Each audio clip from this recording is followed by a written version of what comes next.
ملي المغربي كيبغي يتسلف.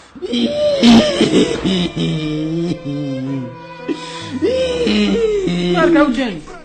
خاصني فلوس اخويا، خاصني فلوس، خاصني نخلص الماء والضو والكرا، والوالده مريضه خصني ندير السبيطار ونشري لها الدواء، وراك عارف شحال يديروا.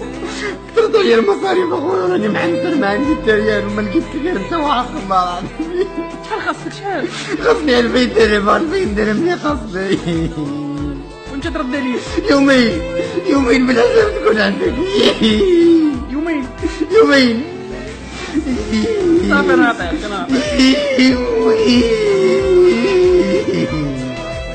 وملي كتبغي تاخد فلوس واش ما باغيش ترد لي فلوسي؟ هنا فلوس؟ سلفتك 2000 درهم وقلت لي يومين وغادي نرد لك. وانت درت معاك ما بدهم لك البارح. علاش ما جيتيش البارح؟